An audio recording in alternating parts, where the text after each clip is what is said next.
Hello बच्चों, मैं कमलेश। आज हम कक्षा 6वीं की पुस्तक वसंत भाग 1 का पाठ 6 पार नज़र के पढ़ेंगे। इस कहानी के लेखक जयंत विष्णु नार्लिकर जी हैं। पार नज़र की वह एक सुरंगनुमा रास्ता था। आम आदमी के लिए इस रास्ते से होते हुए जाने की मनाही थी, लेकिन छोटू ने एक दिन अपने पापा का सिक्योरिटी पास लिया और जा पहुंचा सुरंग में। फिर क्या हुआ? छोटू कितनी बार कहता है तुमसे कि उस तरफ मत जाया करो, फिर पापा क्यों जाते हैं उस तरफ रोज रोज? पापा को काम पर जाना होता है। रोजाना यही वार्तालाप हुआ करता था छोटू की माँ और छोटू के बीच। उस तरफ एक सुरंगनुमा रास्ता था और छोटू के पापा इसी सुरंग से होते हुए काम पर जाया करते थे। आम आदमी के लिए इस रास्ते से जाने की मनाही थी।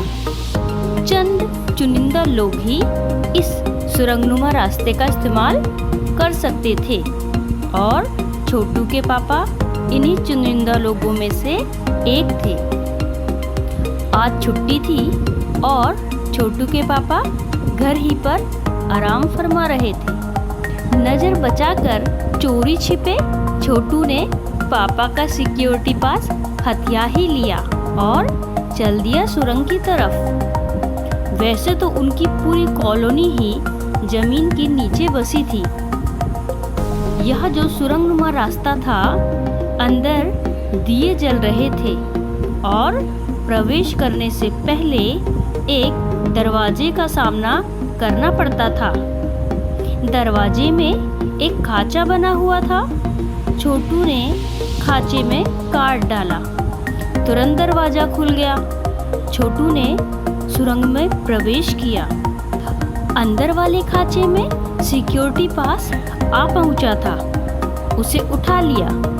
कार्ड उठाते ही दरवाजा बंद हुआ। छोटू ने चारों तरफ नजर दौड़ाई। सुरंगनुमा वह रास्ता ऊपर की तरफ जाता था, यानी जमीन के ऊपर का सफर कर आने का मौका मिल गया था। मगर कहाँ?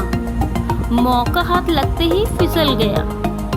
सुरंग में जगह जगह लगाए निरीक्षक यंत्रों की जानकारी छोटू को नहीं थी, मगर छोटू के प्रवेश करते ही पहले निरीक्षक यंत्र में संदेहास्पद स्थिति दर्शाने वाली हरकत हुई। इतने छोटे कद का व्यक्ति सुरंग में कैसे आया?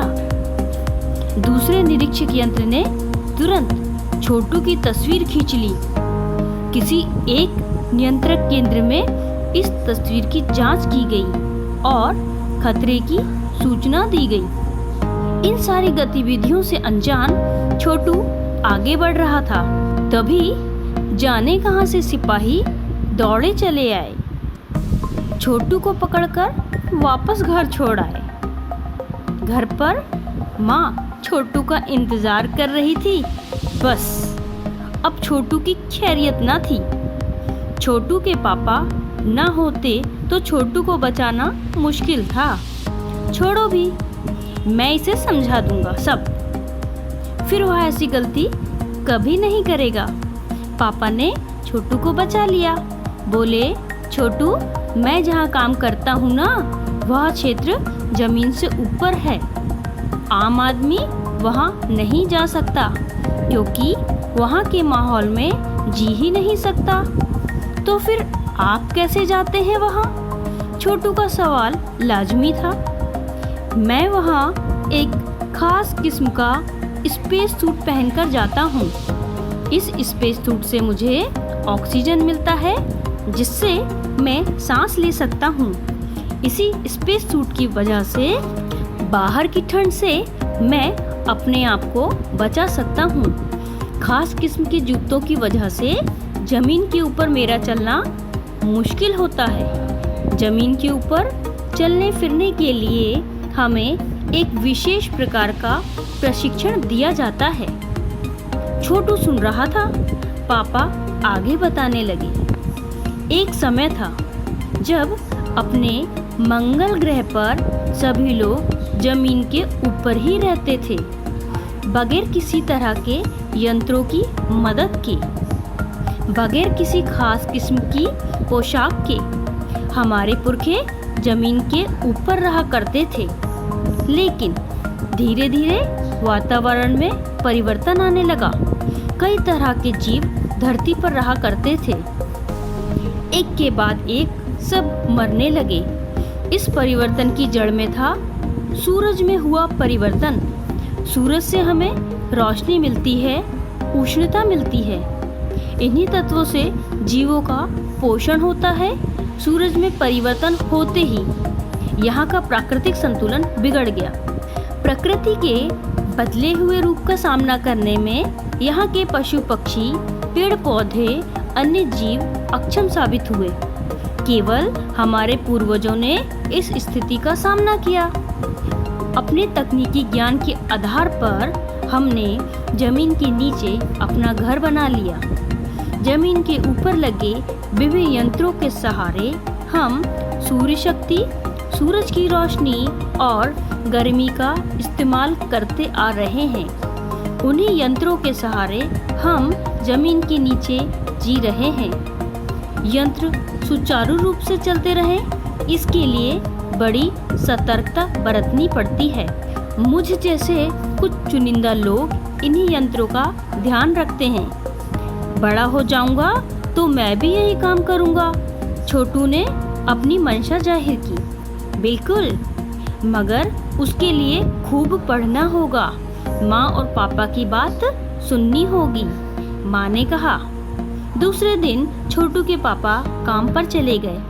देखा तो कंट्रोल रूम का वातावरण बदला बदला सा था। शिफ्ट खत्म कर घर जा रहे स्टाफ के प्रमुख ने टीवी स्क्रीन की तरफ इशारा किया। स्क्रीन पर एक बिंदु झलक रहा था। वह बताने लगा, यह कोई आसमान का तारा नहीं है, क्योंकि कंप्यूटर से पता चल रहा है कि यह अपनी जगह अडिग नहीं रहा है। पिछले कुछ घंटों के दौरान इसने अपनी जगह बदली है। कंप्यूटर के अनुसार यह हमारी धरती की तरफ बढ़ता आ रहा है। अंतरिक्ष यान तो नहीं है? छोटू के पापा ने अपना संदेह प्रकट किया। संदेह हमें भी है, आप इस पर बराबर ध्यान रखिएगा। छोटू के पापा सोच में डूब गए। क्या सचमुच अंतरिक्ष यान होगा? कहाँ से आ रहा होगा? सौरमंडल में हमारी धरती के अलावा और कौन से ग्रह पर जीवों का अस्तित्व होगा? कैसे हो सकता है? और अगर होगा भी तो क्या इतनी प्रगति कर चुका कि अंतरिक्ष यान छोड़ सके? वैसे तो हमारे पूर्वजों ने अंतरिक्ष यानों, उपग्रहों का प्रयोग किया था, मगर अब हमारे लिए यह असंभव है। उसके लिए आवश्यक मात्रा में ऊर्जा तो हो। काश इस नए मेहमान को नज़दीक से देखा जा सकता। हाँ, अगर वह इसी तरफ आ रहा होगा तब तो यह संभव हो सकेगा। देखें, अब अंतरिक्ष यान से एक यांत्रिक हाथ बाहर निकला। हर पल उसकी लंबाई बढ़ती ही जा रही थी। कॉलोनी की प्रबंध समिति की सभा बुलाई गई। अध्यक्ष भाषण दे रहे थे। हाल ही में मिली जानकारी से पता चलता है कि 2 अंतरिक्ष यान हमारे मंगल ग्रह की तरफ बढ़ते चले आ रहे हैं। इनमें से एक अंतरिक्ष यान हमारे गिर्द चक्कर काट रहा है। कंप्यूटर के अनुसार ये अंतरिक्ष यान नज़दीक से ही किसी ग्रह से छोड़े गए हैं। ऐसी हालत में हमें क्या करना चाहिए? इसकी कोई सुनिश्चित योजना बनाना जरूरी है। नंबर 1, आपका क्या ख्याल है? कॉलोनी की सुरक्षा पूरी जिम्मेदारी नंबर 1 पर थी। उन्होंने कुछ कागज समेटते हुए बोलना प्रारंभ किया। इन दोनों अंतरिक्ष यानों को जलाकर खाक कर देने की क्षमता हम रखते हैं, मगर इससे हमें कोई जानकारी हासिल नहीं हो सकेगी। अंतरिक्ष यान बेकार कर जमीन पर उतरने पर मजबूर कर देने वाले यंत्र हमारे पास नहीं है। हालांकि अगर ये अंतरिक्ष यान खुद ब खुद जमीन पर उतरते हैं तो उन्हें बेकार कर देने की क्षमता हम में अवश्य है। मेरी जानकारी के अनुसार इन अंतरिक्ष यानों में सिर्फ यंत्र है, किसी तरह की जीव इसमें सवार नहीं है। नंबर 1 की बात सही लगती है। नंबर 2 एक वैज्ञानिक थे, वे बोले हालांकि यंत्रों को बेकार कर देने से भी खतरा है। इनके बेकार होते ही दूसरे ग्रह के लोग हमारे बारे में जान जाएंगे। इसलिए मेरी राय है हमें सिर्फ अवलोकन करते रहना चाहिए। जहाँ तक हो सके हमें अपने अस्तित्व को छिपाए ही रखना चाहिए, क्योंकि हो सकता है जिन लोगों ने अंतरिक्ष यान भेजे हैं वे कल को इनसे भी बड़े सक्षम अंतरिक्ष यान भेजे। हमें यहाँ का प्रबंध कुछ इस तरह रखना चाहिए जिससे इन यंत्रों को यह गलतफहमी हो कि इस जमीन पर कोई भी चीज़ इतनी महत्वपूर्ण नहीं है कि जिससे वे लाभ उठा सकें। अध्यक्ष महोदय से मैं यह दरख्वास्त करता हूँ कि इस तरह का प्रबंध हमारे यहाँ किया जाए। नंबर 3 सामाजिक व्यवस्था का काम देखते थे। उनकी बात के जवाब में अध्यक्ष कुछ बोलने ही जा रहे थे कि फोन की घंटी बजी। अध्यक्ष ने चोंगा उठाया। 1 मिनट बाद सभा को संबोधित करते हुए उन्होंने कहा, भाइयों, अंतरिक्ष यान क्रमांक 1 हमारी जमीन पर उतर चुका है। वह दिन छोटू के लिए बड़ा ही महत्वपूर्ण दिन था। पापा उसे कंट्रोल रूम ले गए थे। यहाँ से अंतरिक्ष यान क्रमांक 1 साफ नजर आ रहा था। कैसा अजीब लग रहा है यहाँ। इसके अंदर क्या होगा पापा? छोटू ने पूछा। अभी नहीं बताया जा सकता, दूर से ही उसका निरीक्षण जारी है। उस पर बराबर हमारा ध्यान है और उसके हर अंग पर हमारा नियंत्रण है। वक्त आने पर ही हम अगला कदम उठाएंगे, छोटू के पापा ने बताया। उन्होंने छोटू को एक कंसोल दिखाया जिस पर कई बटन थे। अब अंतरिक्ष यान से एक यांत्रिक हाथ बाहर निकला। हर पल उसकी लंबाई बढ़ती ही जा रही थी। वह शायद जमीन तक पहुंचकर मिट्टी उकेर लेना चाहता था। सब लोग स्क्रीन पर दिखाई दे रही अंतरिक्ष यान की इस हरकत को ध्यान से देख रहे थे, सिवा एक के। उसका ध्यान कहीं और ही था। छोटू का सारा ध्यान था कंसोल पैनल पर। कंसोल का एक बटन दबाने की अपनी इच्छा को वो रोक नहीं पाया। वह लाल लाल बटन उसे बरबस अपनी तरफ खींच रहा था और सहसा खतरे की घंटी बजी। सबकी निगाह कंसोल की तरफ मुड़ी।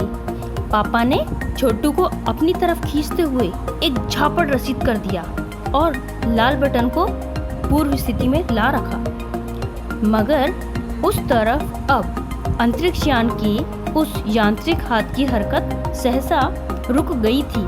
यंत्र बेकार हो गया था। उधर पृथ्वी पर national aeronautics and space administration NASA द्वारा प्रस्तुत वक्तव्य ने सबका ध्यान अपनी तरफ आकर्षित कर लिया। मंगल की धरती पर उतरा हुआ अंतरिक्ष यान वाइकिंग अपना निर्धारित कार्य कर रहा है। हालांकि किसी अज्ञात कारणवश अंतरिक्ष यान का यांत्रिक हाथ बेकार हो गया है। नासा के तकनीशियन इस बारे में जांच कर रहे हैं। इस यांत्रिक हाथ को दुरुस्त करने के प्रयास भी जारी हैं। इसके कुछ ही दिनों बाद पृथ्वी के सभी प्रमुख अखबारों ने छापा। रिमोट कंट्रोल के सहारे वाइकिंग को दुरुस्त करने में सफलता मिली है। यांत्रिक हाथ ने अब मंगल की मिट्टी के विभिन्न नमूने इकट्ठे करने का काम आरंभ कर दिया है। पृथ्वी के वैज्ञानिक मंगल की इस मिट्टी का अध्ययन करने के लिए बड़े उत्सुक थे। उन्हें उम्मीद थी कि इस मिट्टी के अध्ययन से इस बात का पता लगाया जा सकेगा कि क्या मंगल ग्रह पर भी पृथ्वी की ही तरह जीव सृष्टि का अस्तित्व है? यह प्रश्न आज भी एक रहस्य है। यहाँ हमारा चैप्टर खत्म होता है। अब प्रश्न अभ्यास। पहला प्रश्न, छोटू का परिवार कहाँ रहता था? उत्तर, छोटू का परिवार मंगल ग्रह पर जमीन के नीचे बनी एक कॉलोनी में रहता था। प्रश्न 2, छोटू को सुरंग में जाने की इजाज़त क्यों नहीं थी? पाठ के आधार पर लिखिए। उत्तर 2, सुरंग के रास्ते से सिक्योरिटी पास वाले लोग ही जा सकते थे। यहाँ अनेक यंत्र लगे थे जो अति संवेदनशील थे। ये रास्ता जमीन के ऊपर जाता था। यहाँ जाने के लिए खास किस्म का सूट पहनना पड़ता था, इसलिए छोटू को सुरंग में जाने की इजाज़त नहीं थी। प्रश्न 3, कंट्रोल रूम में जाकर छोटू ने क्या देखा और वहाँ उसने क्या हरकत की? उत्तर, कंट्रोल रूम में छोटू ने कंप्यूटर पर यान क्रमांक 1 को देखा। वहाँ उसने कंसोल पर लगा बटन दबा दिया, जिससे यान के यांत्रिक हाथ की हरकत बंद हो गई। प्रश्न 4, इस कहानी के अनुसार मंगल ग्रह पर कभी आम जन जीवन था, वह सब नष्ट कैसे हो गया? उत्तर, कहानी के अनुसार पृथ्वी की तरह ही मंगल पर भी कभी आम जनजीवन था। धीरे धीरे वहाँ के वातावरण में परिवर्तन आने लगा और सब कुछ नष्ट हो गया। ये परिवर्तन सूरज के कारण हुए। सूरज में परिवर्तन होते ही प्राकृतिक संतुलन बिगड़ गया। प्रश्न 5, कहानी में अंतरिक्ष यान को किसने भेजा था और क्यों? उत्तर, अंतरिक्ष यान को national aeronautics and space administration NASA ने भेजा था। वहाँ के वैज्ञानिक मंगल ग्रह की मिट्टी का अध्ययन करना चाहते थे और पता लगाना चाहते थे कि क्या मंगल ग्रह पर भी पृथ्वी जैसा ही जीवन है या नहीं। प्रश्न 6, नंबर 1, नंबर 2 और नंबर 3 अजनबी से निपटने के कौन कौन से तरीके सुझाते हैं और क्यों? उत्तर, नंबर 1 के अनुसार यदि यान खुद ब खुद जमीन पर उतरते हैं तो उन्हें खाक कर देने की क्षमता हम में है। नंबर 2 के अनुसार यंत्रों को बेकार कर देने से खतरा भी है। इनके बेकार होते ही दूसरे ग्रह के लोग हमारे बारे में जान जाएंगे। नंबर 3 के अनुसार हमें अपना अस्तित्व छिपाए रखना चाहिए। हमें अपना प्रबंध छिपा कर रखना चाहिए ताकि वे यह ना जान सकें कि हमारे पास कोई महत्वपूर्ण चीज़ है। अगले अध्याय में हम पढ़ेंगे साथ ही हाथ बढ़ाना कविता। Thank you.